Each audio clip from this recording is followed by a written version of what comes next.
In the same way that a musician tunes his guitar before he begins to play, so too it's helpful to dial in a few preferences before we begin our work in Photoshop. If you're on a Windows operating system, you can access preferences by going to your Edit pull-down menu. On a Mac, go to the Photoshop pull-down menu. And either way, go to Preferences and then General. When we click on this menu item, it will launch our Preferences dialog. Now, the way that this dialog works is that we have these tabs on the left.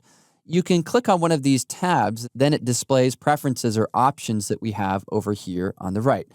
Now, I'm not going to cover everything that we're going to see here because for the most part, the default settings work well. Yet, I do want to highlight 3 areas. We're going to talk about interface, file handling, and performance. Let's start by clicking on the tab for interface. Up top here, we have the ability to modify the appearance of Photoshop. This is kind of fun. What you can do is click on these little color chips right here in order to change the way that Photoshop appears. To the right, we have the ability to add what's called a highlight color.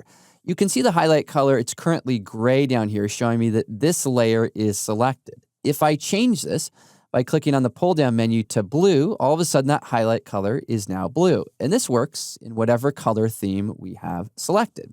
Now, the advantage of that particular preference, the highlight color, is that it helps you to distinguish what layer you're on, especially if you work in a room which is really bright or maybe work in a coffee shop occasionally. So that's one that I turn on. Now, next, when it comes to our different screen modes, which we'll talk about later, we have the ability to have a drop shadow behind the image. I personally find this a bit distracting, so I turn these options to none. You can see this a little bit better if you have a brighter workspace, and what we can see is if we have that drop shadow on, what it will do is just show up behind the image there. But for my own workflow, my own settings, I take all of those to none. All right, well, that's all we're going to talk about here with our interface settings. Let's go to the second area we're going to talk about, and that is file handling. First, I want to talk about file saving options. By default, Photoshop has built into it this automatically recovery save feature. What it does is every 10 minutes, it saves a file. Why does it do that? Well, in case Photoshop crashes, it can then recover the file from the last time that it was saved. Now, if you're working on a computer which is a little bit older, like perhaps my laptop, which is due for being replaced, you might want to take this to something more like 5 minutes so that if your computer does crash, you don't lose all of that work that you've done. If you feel like it's saving too frequently, you can also change that to another value here as well. But in my own workflow, I tend to like to choose either 5 or 10 minutes. Next, let's go down to the base of this dialog. Here I want to talk about your recent file list contains. Now, this gives you the ability to access files that you've worked on recently. And what I find is that sometimes I'll work on a file, then realize, oh man, I need to go back and reopen that one again. So I like to have a pretty high number here. It doesn't slow down Photoshop in any way, shape, or form. So you can go ahead and type a number here, 25 or 30. That's one that I recommend you crank up just a little bit. And I'll show you how we can access those files in just a minute when we exit out of this dialog. And last area I want to talk about is performance. Now, when it comes to performance, Photoshop really loves RAM. The more RAM, the better. It helps Photoshop to run more efficiently and quickly. And what you can do is allocate a certain amount of RAM to Photoshop. And we can do that right here. Now, all applications need RAM, but what you can do here is prioritize how much Photoshop gets.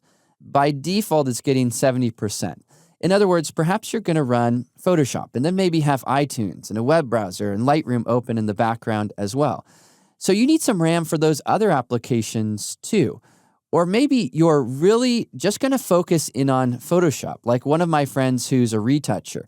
When he works in Photoshop, that's the only application he has open. He wants to allocate as much RAM as possible to the tool. And so for him, he takes that value up to 90%.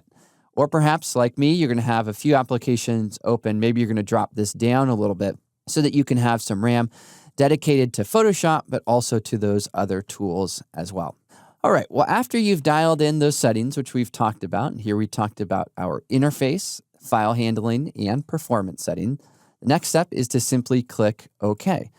Now, the good news about settings is that once you have dialed those in, you won't need to do that again. It's only just a one-time thing.